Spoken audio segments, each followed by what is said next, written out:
Bom dia, irmãos. Que a paz do Senhor esteja com todos vocês. É, Hoje nós vamos continuar, né, essa série de estudos que estamos tendo aqui juntos, né, nossa EBD.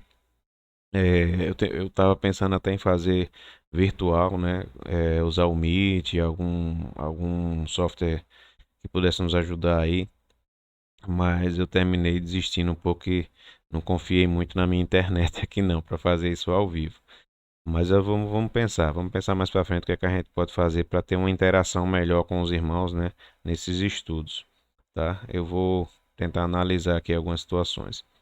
É, Nós estudamos a família, né? Nós estudamos algumas coisas, os temas mais voltados para a família, né? O último que nós fizemos foi a relação entre a família e a igreja. E agora eu queria estudar, trabalhar com os irmãos, temas voltados para a igreja, né, em si. Então, nós, né, enquanto Igreja de Cristo, né, cada um de nós e a igreja, instituição, né, o grupo, né, nós, o corpo de Cristo, né. E a gente vai trabalhar um pouquinho isso aí. Hoje nós vamos trabalhar esse tema aí, que é a unidade da igreja, né, a unidade da igreja. E vamos orar. Eu gostei muito dessa revista, gostei muito. É uma revista É uma revista gratuita, está disponível lá no site do Pendão Real, né? Site. É um e-book, né? Eles chamam de e-book, né? Ela está disponível para download. Inclusive, eu vou disponibilizar essa revista no grupo, né, da igreja. Eu vou colocar ela lá para que os irmãos que quiserem baixar, imprimir, né, levar na casa da cópia aí em algum lugar, quiserem ter essa revista em mãos, né?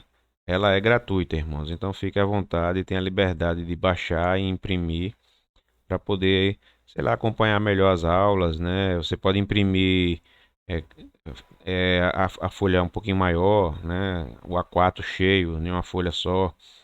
Eu vou fazer o possível hoje para trabalhar com uma página por vez, para que o texto fique maior, né? Para que o texto fique maior. Alguns irmãos são idosos e assistem às vezes a aula no celular e aí tem uma dificuldadezinha de enxergar quando o texto fica pequeno. Outros já sabem colocar na TV, aí fica mais fácil, né, para você visualizar, o texto já fica maior. Mas hoje eu vou tentar trabalhar um pouquinho com o texto maior, né, uma página só, né, sendo exibida. Vou diminuir, daqui a pouquinho eu vou diminuir minha tela aí para que menos de mim e mais do estudo, né? Menos de mim e mais do estudo aí é o mais importante. Então, vamos iniciar nosso estudo e vamos orar ao Senhor, né? Vamos pedir a orientação. Antes de orarmos, eu já lembro aos irmãos, eu estou aqui com a minha colinha, né? Eu estudei a lição para ver o que é que eu marquei aqui de importante aqui que eu possa compartilhar com os irmãos e estou aqui também com a minha Bíblia, né? Como eu sempre reforço, a escola dominical não pode ser sem Bíblia. Então, pegue sua Bíblia. Você já viu que eu estou me alongando aqui para que você possa dar uma pausa se for necessário, né? Dar uma pausa no vídeo. Olha o texto básico, eu já deixei ele aí ó, na tela, né? É um texto de 1 Coríntios 1, de 10 a 31 e 3, de 1 a 9, né? O livro de 1 Coríntios, né? Tem um tema, o texto central aí, que é o versículo 13, né? Do capítulo 1, né? Acaso Cristo está dividido? Foi Paulo crucificado em favor de vós? Ou fostes porventura batizados em nome de Paulo? Então, a gente vai trabalhar um pouquinho sobre isso, a unidade da igreja, e vamos orar. Vamos orar ao Senhor. Pai, obrigado, Deus, por mais esse dia, Senhor, por mais essa manhã, por mais esse domingo, Deus, que o Senhor nos concede, Deus, para estarmos aqui virtualmente juntos, Deus, meditando na tua palavra, Deus, aprendendo um pouco mais, Senhor, de ti, Senhor. Nos ajuda, nos orienta, Deus, ilumina, Deus, a nossa mente para entendermos qual a tua vontade, Pai. E revela, Deus, aos nossos corações, Pai. Aquilo que não te agrada, aquilo que temos feito, Deus, que tem entristecido a ti, Pai. Nos ajuda, Deus, a sermos a cada dia mais uma igreja melhor, uma igreja que representa melhor, Deus, o teu reino, Deus, aqui na terra, Deus. Uma igreja edificadora, uma igreja abençoadora, uma igreja que ama, uma igreja que prega, Pai. tenha misericórdia das nossas vidas, Pai, em nome de Jesus. O Senhor tem nos alertado acerca da nossa relação familiar, Deus, que é uma das bases, Deus, para a nossa igreja, Deus. E agora o Senhor vai nos falar um pouco mais sobre a igreja em si, Deus. Então nos ajuda e tenha misericórdia das nossas vidas, Pai. É em nome de Jesus Cristo que eu te oro, Senhor. Amém. Então, queridos, vamos lá. Vamos iniciar nosso estudo, né, propriamente dito. Eu vou dar uma reduzida aqui na minha na minha na minha telinha para que os irmãos possam acompanhar o texto melhor. Hoje eu não vou estar arrastando o texto, eu botei aqui um modozinho diferente para que a gente possa ter menos de mim, como eu falei, né, e mais da lição. Essa é a lição 1 da revista. Vou disponibilizar ela no grupo da igreja. Acho que eu até já disponibilizei, né, nessa altura que eu gravei a aula um pouquinho antes. E aí eu acho que eu já devo ter disponibilizado no grupo da igreja lá essa revista em PDF, para que os irmãos possam estudar. E a lição 1, né, da revista. Vou até orientar lá também para que estudem até antes mesmo da aula, né, para que vocês possam ter um momento melhor aí de reflexão. A unidade da igreja, nós vamos trabalhar uma das comunidades aí que deu um pouquinho de trabalho, né, para Paulo, né, para Jesus, eu vou colocar até dessa forma, não só Paulo, né, foi a igreja de Corinto, né, a igreja de Corinto. E ele traz aí para nós esse texto base, né. Eu vou subir um pouquinho aqui, a gente vai perder o título, né, já. O título é a unidade da igreja, mas a gente vai começar a trabalhar já essa questão aí da introdução. Esse texto de Coríntios, 1 Coríntios 1, de 10 a 31, ele trata assim da saudação, né? Da Paulo falando, até mesmo elogiando eles acerca dos dons espirituais, né? Que eles praticavam e tal. E depois, se eu não me engano, no versículo, deixa eu dar uma olhadinha aqui. No versículo 10, aí Paulo já começa as exortações, né? Algumas exortações. Porque eles estavam tendo alguns problemazinhos aí, e estavam, uns diziam que era de Paulo, outros diziam que seguia Apolo e tal. No capítulo 3, Paulo já trata direto, muito mais direto, né, essas exortações, que é o texto que nós vamos ler, tá? O primeiro texto do capítulo 1, eu vou deixar para que os irmãos leiam aí em casa, dê uma pausa no vídeo aí e leiam, né? E do capítulo 3 nós vamos ler agora, que são esses 9 versículos aí, do 1 ao 9, tá? Vamos fazer essa leitura aí. Eu, porém, irmãos, não vos pude falar como a espirituais, e sim como a carnais, como a crianças em Cristo. Leite eu vos dei de beber, não vos dei alimento sólido, porque ainda não podeis suportá-lo. Nem ainda agora podeis, porque ainda sois carnais. Portanto, havendo entre vós ciúmes e contendas, não é assim que sois carnais e andais segundo o homem? Quando, pois, alguém diz, eu sou de Paulo, e outro, eu de Apolo, não é evidente que andais segundo os homens? Quem é Apolo? E quem é Paulo? Servos por meio de quem crestes, e isto conforme o Senhor concedeu a cada um. Eu plantei, Apolo regou, mas o crescimento veio de Deus, de modo que nem o que planta é alguma coisa, e nem o que rega, mas Deus que dá o crescimento. Ora, o que planta e o que rega são um, e cada um receberá o seu galardão, segundo o seu próprio trabalho. Porque de Deus somos cooperadores, lavoura de Deus, edifício de Deus sois vós. Amém? Que a palavra de Deus seja viva e eficaz em nossas vidas. Desculpa aí bater aqui na tela. Na introdução, a gente vê aí um pouco Paulo tratando um pouco aí sobre essa comunidade, né, a igreja de Corinto, né? Ele fala um pouco sobre isso aí, o autor, no caso, né? Desculpem, Paulo não, o autor da lição. Ele trata que é uma comunidade estratégica, né? Ele começa citando aí que é uma comunidade estratégica e fala alguma coisa aí sobre a carta de Corinto, né? Foi escrita em Éfeso, né? Principalmente por volta da segunda viagem missionária de Paulo, né? Ele registra que a igreja tem vários dons espirituais. Logo no início aí da introdução vocês vão perceber aí que a igreja tem vários dons espirituais, né? Porém, ela tem problemas, né, pastorais né? Tem alguns problemas pastorais que motivaram Paulo a escrever essa primeira epístola. Vou seguir aqui. Vejam aqui também, ó, nesse trechozinho aqui, né? Diz que Corinto é um modelo negativo. Corinto é um modelo negativo, né? Ele rejeita, o que Paulo rejeita em Corinto serve como paradigma para uma igreja sadia, ou seja, contraditório, né? O que ele revela que estava acontecendo dentro da igreja de Coríntios não é o que provavelmente aconteceria em uma igreja sadia, né? Uma igreja que realmente tem buscado verdadeiramente a Cristo, né? No seu convívio, né? Na sua vivência, né?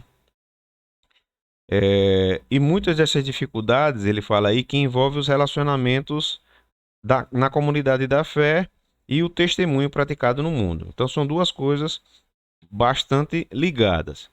Se eu não tenho unidade na igreja, né? Se há divisões dentro da igreja, certamente, isso vai se externar, ou seja, isso vai comprometer o meu testemunho, né, para aqueles que não são da igreja.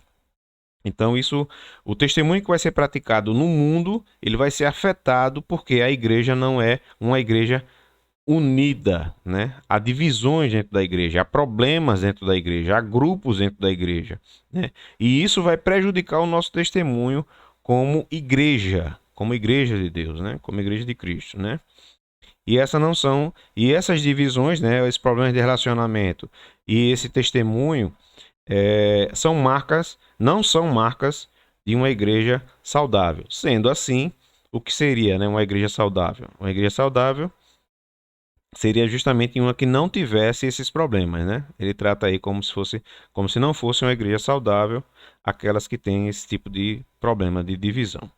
Seguindo aqui, vamos para o segundo parágrafo. O terceiro, desculpe. Terceiro. Nesse daí eu grifei o seguinte, ó. Ele enumerou que nós temos dois problemas: problema de divisão, né? Problemas de divisão e um testemunho praticado no mundo, né? São coisas consequentes, né? Uma vai influenciar diretamente na outra. São diretamente proporcionais aí. Vamos falar um termo meu aqui. O primeiro problema, vamos tratar aí das divisões, né? Eles causam conflito dentro da comunidade.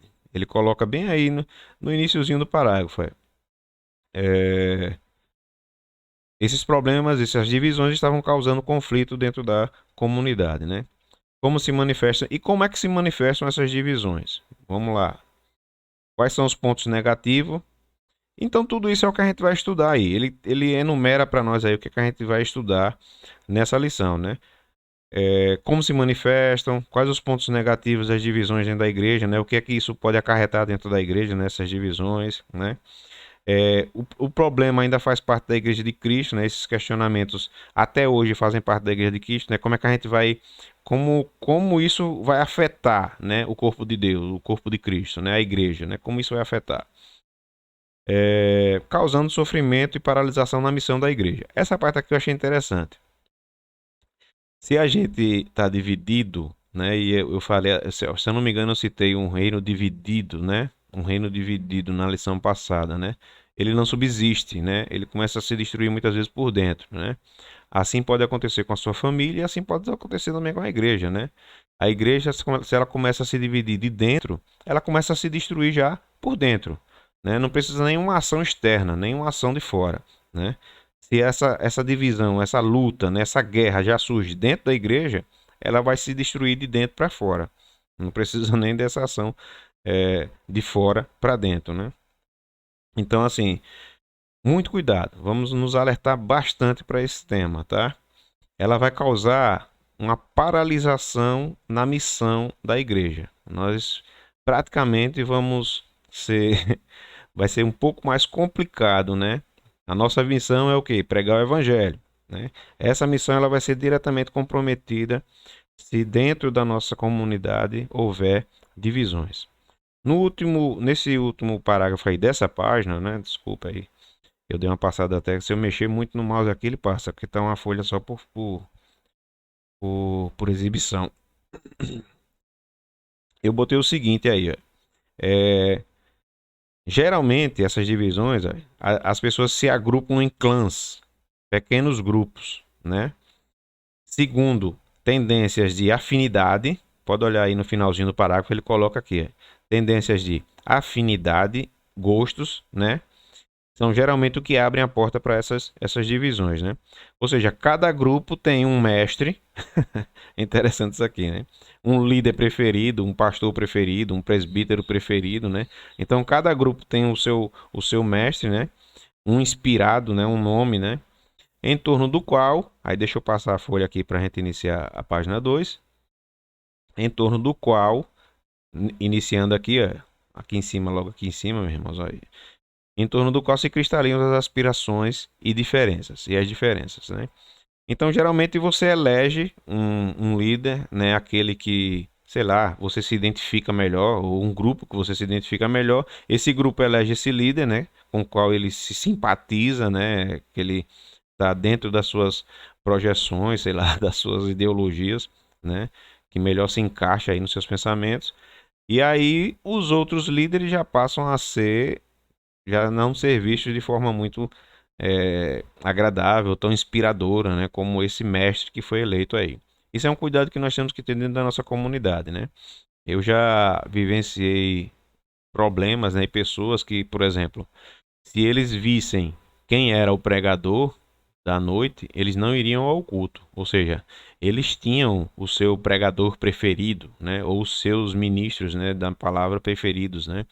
E não era qualquer um, entendeu? Então eles só se motivavam, só iam à igreja quando tinha determinado pregador. Se fosse um outro, eles não iriam à igreja. Isso aí já é um pensamento facção, né, de divisão, né? Isso já leva a compartilhar esse pensamento com outras pessoas e isso já vai gerar uma divisão dentro da igreja, né? Não sei, irmãos, falar a vocês aqui sinceramente se isso tem acontecido dentro da igreja. Mas é uma coisa que eu tenho me policiado muito, né? Eu às vezes sou muito crítico, né, em relação a algumas coisas. E isso é uma coisa que Deus tem me alertado. E eu entendi esse estudo aqui como uma palavra de Deus para minha vida, né? Para um alerta, né, de Deus para minha vida. E, e louvo a Deus por ter essa chance de compartilhar isso aqui com os irmãos. Bom, no finalzinho aí da introdução, né, para a gente iniciar já os tópicos, né, dessa lição, ele fala bem assim, ó. Vamos estudar e meditar sobre 3 pontos. Nesse meditar e estudar sobre 3 pontos, nesse parágrafo aqui. Aí ele diz assim: as divisões entre os membros da igreja e a relação com os líderes, né? A divisão e a relação com os líderes. A cruz como um modelo de unidade, né, para o povo de Deus e as consequências da divisão. Então nós vamos focar aí nesses 3 pontos, né? O autor trabalhou esses 3 pontos conosco. Ele vai trabalhar isso com a gente.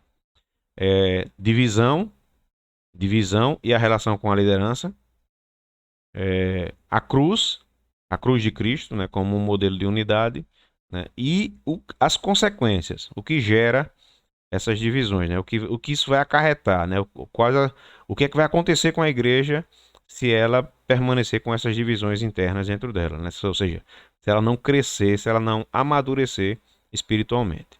Vamos para o primeiro tópico, irmãos. Vamos para o primeiro tópico. Diz assim: divisões entre os membros envolvendo os líderes, né? Foi uma das coisas que eu citei ali. Às vezes as pessoas criam o seu próprio mestre, né? O seu, o seu líder preferido, né? Os seus líderes preferidos e acabam rejeitando outros, partilhando esse pensamento com outros membros da comunidade que às vezes também sentem essa mesma coisa e aí junta a fome com a vontade de comer e aí você já tem um grupo formado contra um líder da igreja. Isso é uma coisa danosa, irmãos. Nós temos que repreender esse tipo de sentimento, tá? Toda mensagem é inspirada por Deus e a gente tem que procurar filtrar e absorver aquilo que Deus quer nos comunicar, usando seja quem for, né? Qualquer ministro que ele colocar diante de nós pregando a palavra, nós temos que filtrar e ter esse discernimento daquilo que Deus quer nos ensinar naquele momento. Às vezes até paciência. Ele quer trabalhar isso em nossas vidas. No finalzinho, eu grifei aí nesse primeiro parágrafo aí desse tópico, né? Divisões entre os membros da igreja, eu grifei aí o seguinte: Paulo roga que a igreja tenha o mesmo parecer e a mesma disposição mental, que ele coloca lá no capítulo 1, né, no versículo 10 de Coríntios, né? O mesmo parecer e a mesma disposição mental. No parágrafo 2, aí ele já começa a falar diretamente aí essa divisão, né? Essa divisão de parecer e de pensamento, né? Envolvia a liderança da igreja. Divisão de parecer e de pensamento envolvia a liderança da igreja, né? No versículo 12. Eles não estavam fazendo um trabalho coeso e acusavam os líderes de serem os mentores dessas divisões. Imputavam a eles as divisões como uma manifestação indireta da sua força de atuação. Você gera o grupo, né? Você gera um grupo, né? Com um pensamento, com um tipo de pensamento seu. Você começa a envolver outras pessoas nesse grupo e daqui a pouco você já está dizendo que a culpa, né, de você ter gerado esse grupo é do líder, né? Você começa a envolver a liderança da igreja na sua no seu projeto, vamos dizer assim, né? Nas suas ideologias, né? Não. Começa a influenciar outras pessoas e acusar o seu líder. Eu vou falar até indiretamente, né? Você começa a fazer uma propaganda de um e uma propaganda negativa de outro, né? Vamos dizer dessa forma, né? E aí você começa a imputar a culpa de eu não conseguir ouvir uma pregação dele é dele mesmo, não é minha não, né? Agora veja esse outro ele já fala com mais eloquência, ele já fala o coração, ele já fala sem dar bronca, né, e tal. Então assim, você começa a embutir esse pensamento na mente dos seus irmãos, né, e você vai arrebanhando pessoas para o seu grupo e depois você acaba culpando, jogando no próprio líder, né, no próprio pregador, a culpa das suas decisões. Cuidado com isso, viu, irmãos? Cuidado com isso. Isso não vem do Senhor. Isso não vem do Senhor. Isso é carnal, como Paulo afirma aí. Muito cuidado. Bom, aí também no parágrafo 2 ele diz bem assim, que uns, eu passei, não, essa divisão, aqui. Uns são do partido de Paulo, outros do partido de Apolo, outros do partido de Cefas, né? E alguns de Cristo, né? A igreja está toda dividida aí. Interessante também que eu estava lendo sobre, em algum momento aqui da lição ele fala que Pedro, né? Cefas no caso aí, que é o nome, se eu não me engano, Cefas é o nome aramaico de Pedro. Não me falha a memória aqui, mas eu acho que é isso mesmo. Ele nem foi em Coríntio, né? Alguns historiadores defendem a ideia de que ele nem foi. Talvez algum cristão da igreja, foi até Pedro conversar ou tirar alguma dúvida, né, ou se esclarecer acerca de algum assunto e voltou com esse questionamento, né, com essa visão, né, dessa conversa que teve com Pedro, que aos olhos de alguns divergia de algum outro tipo de ensinamento lá que ele estava recebendo. E na lição eu achei interessante também que o autor ele destaca bem os papéis de cada líder, né? Quem é Paulo? A gente vai ver quem é Paulo, quem é Apolo, né? Quem é Pedro, né? E quem é Cristo. Então, assim, ele destaca bem esses papéis, né? Essas funções aí. Ele coloca aqui Apolo, se vocês forem meditar aí, né, nesse texto, nessa lição, né? Eu já estou avançando bastante aqui no estudo, tá, meus irmãos? Que ele começa aqui a falar sobre esses partidos, aí depois ele vem aí com esse último parágrafo aí dizendo que a culpa geralmente as pessoas jogam nos próprios líderes, né? A culpa dessas divisões, né? Nos próprios líderes. E faz até divisão também entre os líderes, né? Os líderes começam a guerrear uns contra os outros, né? E no texto aí logo acima, no primeiro parágrafo aí dessa segunda coluna, ele já começa a falar quem foi Apolo. Quem foi Apolo? O tipo de pregação de Apolo, o tipo de proceder de Apolo, o que é que Apolo, como é que Apolo era. Aí ele começa a falar que Apolo era tipo assim, um pastor, um professor de escola dominical, né? Ele começa a tratar dessa forma, né? Falar um pouquinho sobre isso aí.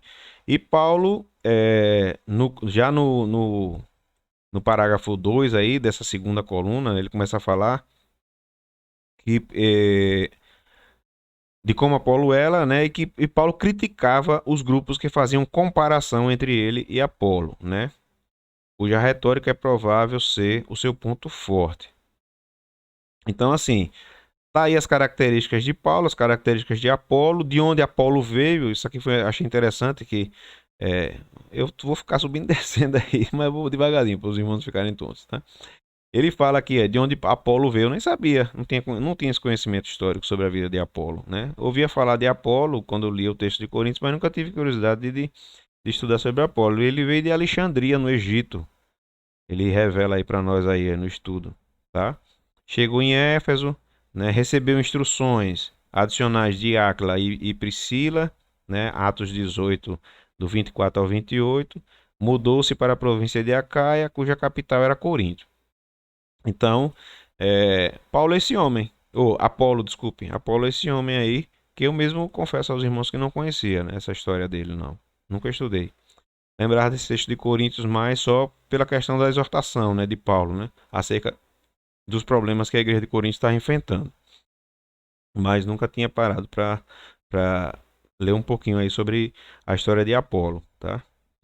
E aí vem falando que ele é um orador, é um pregador, é um típico professor de escola dominical, como eu falei, né? Já no último parágrafo, Paulo, por sua vez, aí já vem as características de Paulo, né? Como um teólogo, né?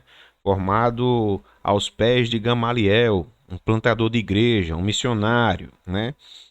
É o cara que recebia a revelação direta do Senhor, né? Era versado na sabedoria, mas a sabedoria é a do pai da comunidade, né? Ele mudando a folha aí. Então ele traz aí essa. Bom, se eu estiver passando rápido, dá uma pausa no vídeo e lê o texto, tá? Eu estou exibindo aqui rapidão aqui, porque eu estou me policiando, que eu demorei demais na última aula e estou me policiando aqui para não tomar muito aí o tempo dos irmãos. Então, estou me policiando, estou dando uma agilizadazinha aqui no texto. Paulo representava o pai da comunidade, né? Era um ministro de Cristo, era um dispenseiro, tem tudo aí nesse início aí desse parágrafo aqui, nesse finalzinho desse parágrafo aí que a gente continua aqui da página anterior, tá? Tem tudo isso aí. Aí eu grifei aqui nessa segunda parte, analisando aí, né, do 18 ao 25, né? O texto básico que nós lemos lá de 1 Coríntios, tá? Eu botei assim, a igreja está dividida entre, repare bem, a igreja está dividida entre um pensamento voltado para o judaísmo e outro voltado para a filosofia grega. Repare, ela estava dividida entre um pensamento voltado ao judaísmo e outro voltado para a filosofia grega. Uns queriam, preste atenção, como é interessante, uns queriam sabedoria, estudos, conhecimentos. Sabedoria, estudos, conhecimentos. Não sei se isso os irmãos vão se identificar aqui com algumas denominações, né, que nós temos conhecimento aí, né? Uns queriam sabedoria, estudo e conhecimento. O outro grupo desejava poder, força, conquista, messianismo. Se identificar aí com algum desses grupos.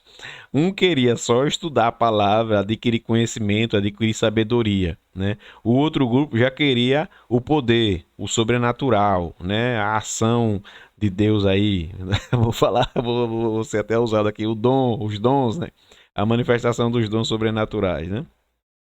Não sei se os irmãos estão se encontrando aí nessa discussão, tá? Mais adiante ele fala bem assim, que alguns valorizavam o raciocínio, né? O raciocínio, a pregação articulada, o conhecimento, né? Os outros, os milagres e o sobrenatural. Eu me identifiquei muito aqui com esse texto da lição, né, irmãos?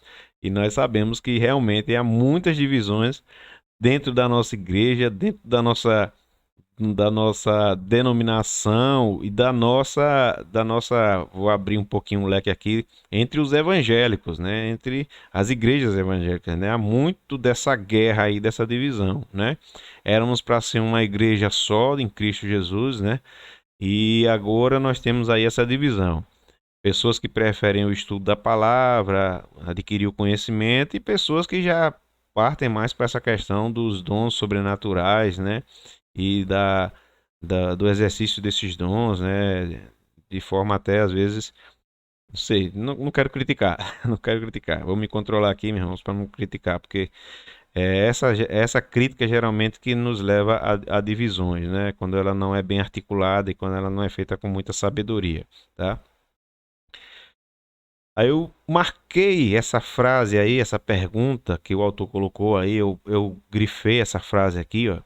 Ela diz bem assim, né? O que tem dividido as nossas igrejas nos dias de hoje? Isso aqui eu queria deixar para vocês pensarem, né? Quais são os motivos de divisões nas nossas igrejas hoje, né? O que tem levado a igreja do Senhor a se dividir tanto, né? A surgir tantas denominações e tantas coisas, e às vezes as divisões dentro da própria comunidade, né? O que é que isso tem levado? Aonde isso vai nos levar, né? Se eu fosse perguntar. Nós fomos, uma experiência que eu tive, né? Nós fomos a uma igreja batista e há uma questão doutrinária, né? Em relação à ceia, né? E tal. E a gente, assim, foi num dia de ceia. Eles nos convidaram, né? Nós éramos um coral, era o Conjunto Ágape, e eles nos convidaram para louvar o Senhor junto com eles, né? Apresentar uma cantata, né? Que era inclusive muito bonita. E nós fomos até a igreja deles, o dia de ceia, e na hora da ceia a gente ficou com aquele cuidado, assim, aquela preocupação. E agora, o que é que vai acontecer? Será que a gente vai poder cear? Será que eles vão. Mas eu achei o pastor daquela igreja assim um homem de uma sabedoria tremenda. Ele no momento de distribuir os elementos da ceia, ele disse bem assim: "E eu convido os nossos irmãos em Cristo para ceiar junto conosco, né? Eu sei que nós temos algumas questões doutrinárias, mas eu convido os nossos irmãos em Cristo a cearem conosco." Ele deixou de lado essas diferenças doutrinárias. E ele conseguiu enxergar que o que nos une é muito maior e mais forte do que o que nos divide, que é Cristo. Cristo é o que nos une. O que nos divide somos os nossos pensamentos, o nosso egoísmo, a nossa dureza de coração. Isso nos divide. Mas Cristo não. Cristo é muito maior do que isso tudo. Ele nos une pelo seu sangue, pelo seu sacrifício, né? Então, eu achei essa atitude desse pastor muito bonita. Isso me impactou muito, né? Isso me falou muito ao meu coração, assim, essa atitude dele. Gostei demais, gostei demais. Foi um exemplo para minha vida ali, né? De quebrar preconceitos, né, irmãos? Vamos para o tópico 2. A cruz como modelo de unidade. Aí vem isso que eu já estou aqui até antecipando aos irmãos, né? Cristo, irmãos, Cristo. Cristo não está dividido. Grifei logo isso aí quando vi o início aí desse tópico. Cristo não está dividido. Cristo não está dividido. Cristo é um só, é o mesmo, né? O Cristo é o mesmo. Nós é que de nossa mente, às vezes até doentia, né, é que criamos e dividimos o corpo de Cristo. Grifei mais um textozinho aqui, nesse parágrafo aqui na coluna, na segunda coluna, onde ele fala bem assim, ó. Eis um grande equívoco da igreja de Corinto. Os membros se comportavam como donos da igreja. Mas Paulo desfaz, né, esse equívoco ensinando que a igreja é de Jesus. Nós não somos donos da igreja, nós não somos donos da verdade. Tudo isso pertence a Cristo. Ele é o dono da igreja, ele é o dono da verdade. Amém? Que assim seja, que assim seja, Senhor. Vamos para esse segundo parágrafo aí, nessa segunda coluna aqui, onde eu estou com o mouse aqui, irmãos. Não se percam aí, viu? Que eu estou correndo. Antes o ministério de Paulo, eu grifei essa partezinha assim, antes o ministério de Paulo era fundar, antes, né, o ministério de Paulo era fundar igrejas, né? Cada um tinha um papel e Paulo delimita o seu. Paulo delimita o seu papel como um fundador de igreja, né? Um pregador dos gentios, um plantador de igreja. Isso não tornava, repare, veja só, isso não o tornava melhor do que Cefas, né, do que Pedro, ou do que Apolo. Ele não se sentia melhor do que esses homens, esses outros servos do Senhor, porque ele era um plantador de igreja, né? Todos tinham papéis importantes, todos tinham o seu papel dentro do corpo de Cristo, certo? E eu marquei mais nesse parágrafo aí, quando ele cita isso aqui, ó. Um foi quem plantou, outro regou, mas Cristo deu o crescimento, que está no capítulo 3, dos versos 6 e 7. Todos são servos do mesmo Senhor, todos são servos do mesmo Cristo, né, do mesmo Deus, e todos estão sendo usados, sendo instrumentos de Deus para a edificação da igreja. Amém?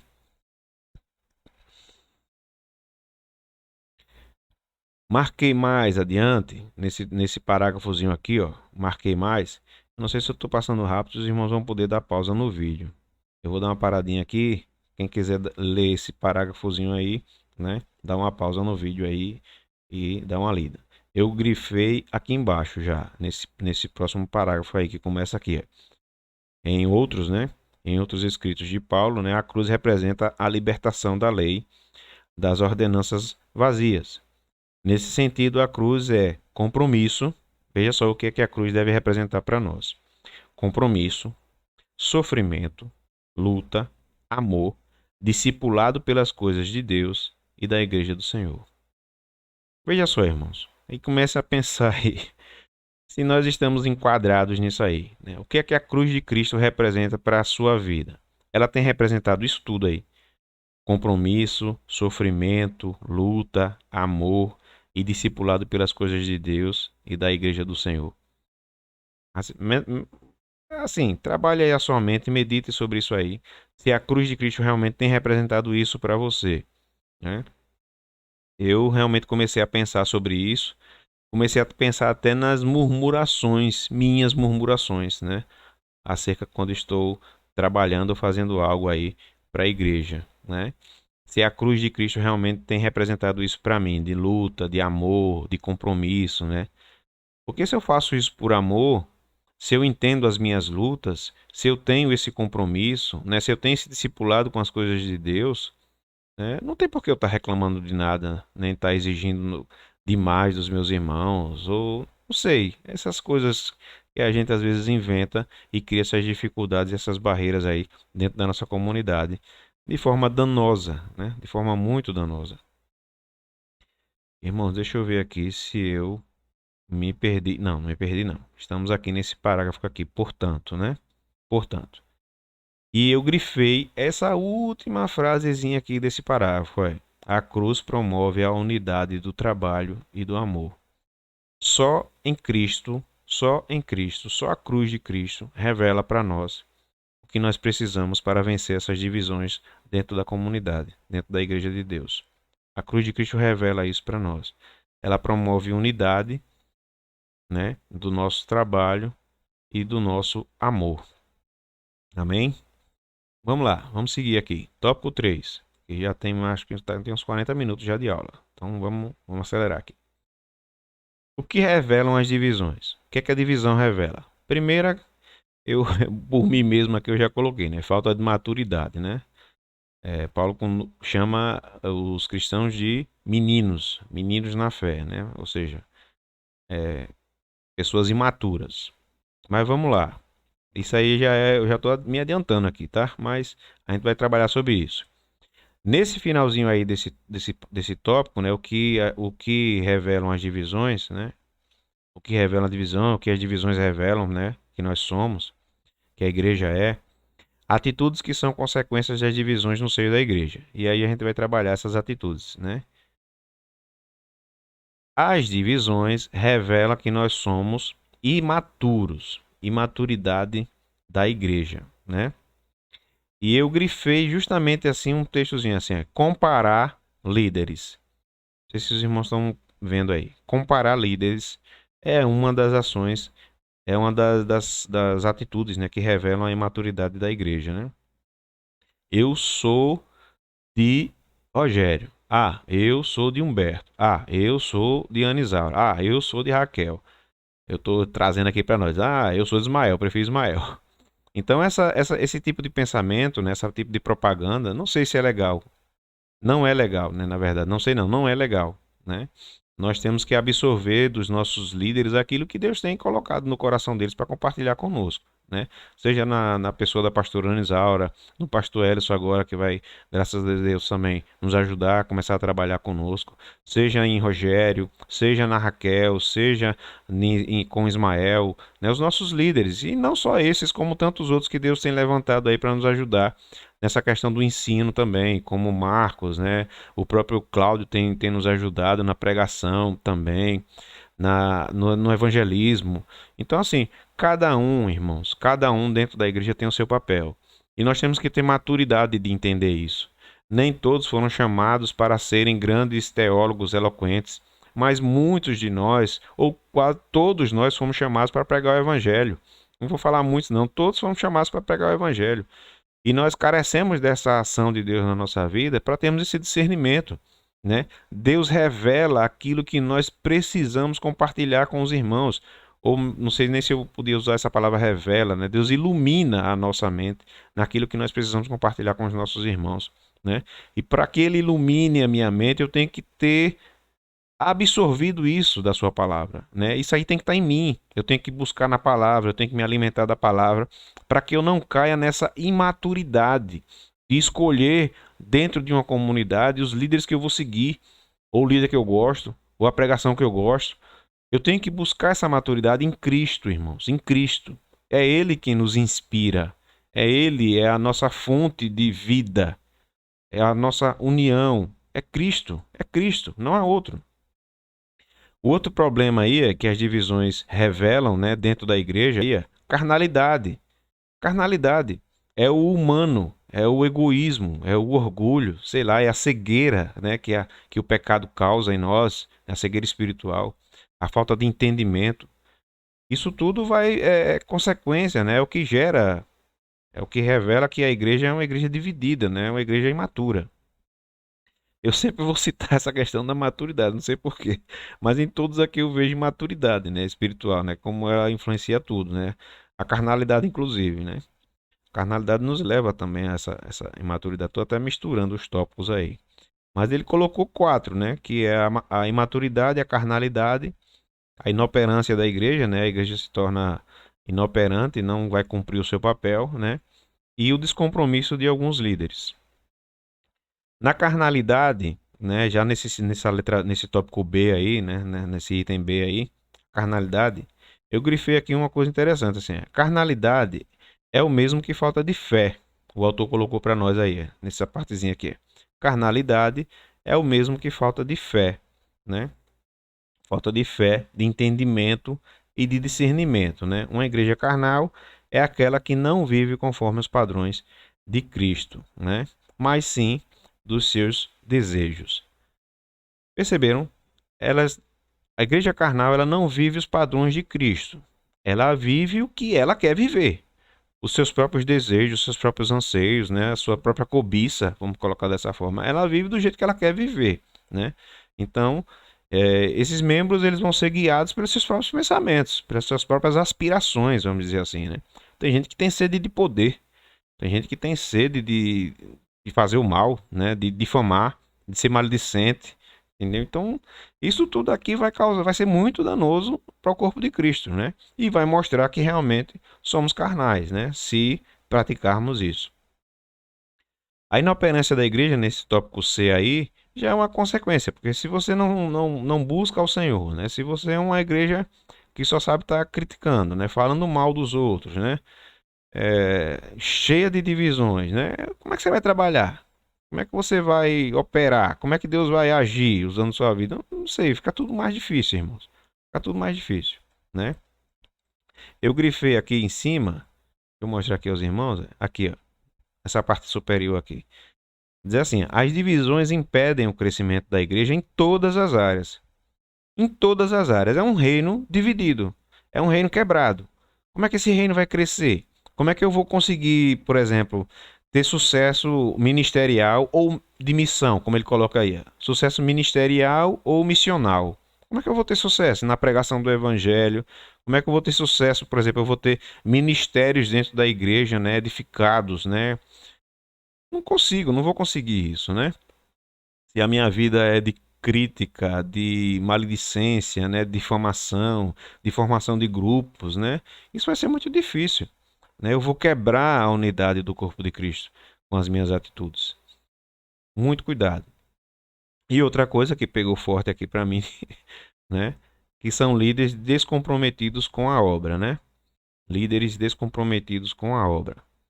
É, eu marquei aqui embaixo, já aqui na metade do parágrafo, eu coloquei aqui, ó. Ele diz bem assim: um líder comprometido com Cristo não incita a divisão em hipótese alguma. Um líder comprometido com Cristo não incita a divisão em hipótese alguma, a não ser que a igreja esteja em estado de apostasia às Escrituras. Ou seja, eu só vou incitar a divisão se houver um estado de apostasia às Escrituras. Mas às vezes nós incitamos a divisão simplesmente porque não gostamos da forma como a pessoa prega. Simplesmente porque não gostamos da forma como a pessoa ministra o louvor. Simplesmente não gostamos da forma como a pessoa ora, como a pessoa lê. Nós incitamos a divisão, irmãos, por questões tão simples, tão pequenas, né? E às vezes esse problema está em nós mesmos. É, já, já ouvi uma mensagem que dizia bem assim. Teve um rapaz reclamava das pregações, né? Toda pregação para ele era ruim, toda pregação para ele era ruim. Aí, aí uma vez um colega chegou e disse bem assim, né? Não tem como você, meu querido, vir e se encher num domingo, se você passa a semana toda vazio. Como é que você vai encher 6 dias em um? E não é nem um dia todo. É uma hora e meia só, né? De culto. 1 hora e meia, 1 hora e 40 de culto. Como é que passou 6 dias vazio. E aí você quer se encher em 1 hora e meia, né? Do sétimo dia. Não tem como você fazer isso. Entendeu? Ou seja, se eu estou vazio de Deus, se eu não estou buscando ao Senhor, se eu não estou meditando na palavra do Senhor, na minha vida, né, na minha individualidade, no meu dia a dia, né? Se Cristo não tem sido o meu viver, o meu respirar, né? Se a palavra de Deus não tem suprido as minhas necessidades, se eu não tenho sentido fome de Deus, né? Fome de aprender de Deus, meu irmão, não vai ser o domingo que vai resolver a sua vida. Se você não firmar os seus propósitos assim, de ter uma leitura, uma devocional diária, um momento seu com Deus a cada dia, até mesmo mais de uma vez no dia, se possível for, você não vai conseguir se encher no domingo. E aí você vai ser um desses que critica o pregador, você vai ser um desses que critica o ministro de louvor, que está lá louvando a Deus. Ah, só sabe, tá desafinando demais, né? Tá cantando alto demais, tá cantando baixo demais. Tudo é ruim, tudo é ruim. Se minha esposa ouviu falando ruim, mas tudo é ruim, tudo dói, tudo tá cansativo, né? Tudo tá devagar, né? Tudo não atrai, nada atrai essa pessoa. Então, cuidado, cuidado, né? Pode não ser nos outros, pode ser em você, né? Então, vigie, ore e cuidado. Cuidado para você não ser um desses motivadores da divisão dentro da igreja. Ela vai causar isso em nós. Ela vai revelar que nós somos assim, uma igreja imatura, uma igreja carnal, uma igreja inoperante e uma igreja de pessoas ou líderes descomprometidos com a palavra de Deus. Então, muito cuidado, irmãos. Descomprometidos com a obra, tá? Concluindo, né, que nós já avançamos aqui no nosso tempo, eu acho que já vai aí 50 minutos de aula. Vamos para a nossa conclusão. Na conclusão, eu grifei logo aí nesse primeiro parágrafo aí, ó. Marquei logo isso aí. Como é o mapa da nossa igreja? Como é que você enxerga a IPI Aruana? Como é que você enxerga a nossa igreja, né? Somos uma igreja carnal ou uma igreja espiritual? E aí, cuidado com a sua resposta, porque você faz parte dela. Então, não, cuidado não. Se a sua resposta for, dependendo da sua resposta aí, bota o joelho no chão e comece a orar, para que nós sejamos realmente uma igreja espiritual. Existem grupos dentro da nossa igreja, né? Formam divisões. Nós temos os nossos pregadores preferidos e quando a mensagem é de outra pessoa, eu digo assim: hoje eu não vou, porque Humberto vai pregar. Como é que você tem se comportado? Hoje eu não vou, porque Rogério vai pregar. Ah, hoje não é a pastora, né? Não vou. Ah, hoje é a pastora, eu não vou, porque a pastora faz isso ou faz aquilo. Ah, porque Ismael prega assim, o assado. Ah, porque Raquel fala baixinho.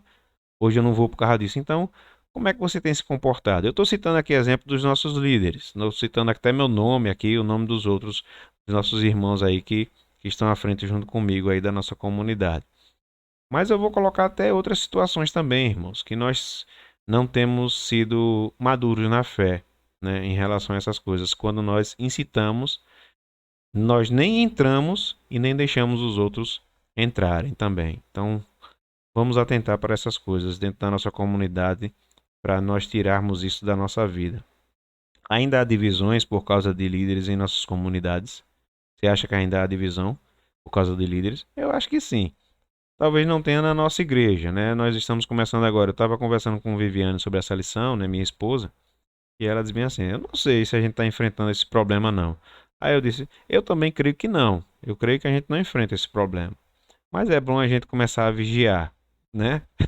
Porque a gente não sabe o dia de amanhã.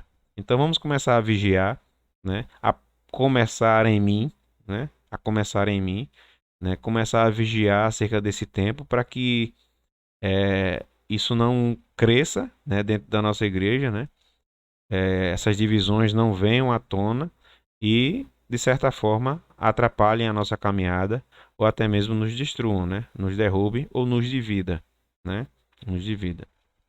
Para a gente tomar muito cuidado com isso. E vou encerrar, descer aqui um pouquinho o texto e vou encerrar com essa frasezinha aí do autor.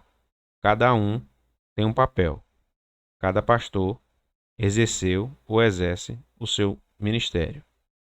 E aí vamos para o último parágrafo. O pastor que administra espiritualmente a igreja deve ser, né, escrever errado aí, deve ser respeitado pela comunidade e gozar da responsabilidade, tendo a cruz como modelo de servi-la, amá-la, dirigi-la no poder do Espírito Santo. Amém? Então que a ação do Espírito Santo de Deus em nós seja mais forte do que as nossas escolhas ou convicções ou a nossa falta de maturidade, né, ou a nossa falta de discernimento, de iluminação e de visão do que é o reino de Deus, do que é a cruz de Cristo, do que é o corpo de Cristo, do que é a igreja, né, e do que somos nós. Então que o Espírito Santo revele a cada um de nós o nosso papel dentro da igreja, o nosso ministério dentro da igreja e que a gente possa amadurecer, não nos dividindo, né? Não nos dividindo, mas cada vez mais nos unindo na cruz de Cristo. Amém? Que o Senhor os abençoe e que tenhamos aí um dia de paz, né? Lembrando aos irmãos que o nosso culto hoje será à noite, nosso culto presencial será às 18h30 lá no nosso templo. Não deixem de participar, quem puder, né? No caso, faremos o possível para transmitir esse culto. Se a internet complicar um pouquinho, nós iremos gravar o culto e os irmãos poderão assistir, né, depois. O culto a gente vai disponibilizar caso tenhamos problemas na transmissão, né? Eu vou transmitir e gravar simultaneamente o culto, para que caso tenha problema na transmissão, a gente disponibilize a gravação do culto, ok? Que Deus os abençoe, irmãos, e que tenhamos paz e unidade em Cristo.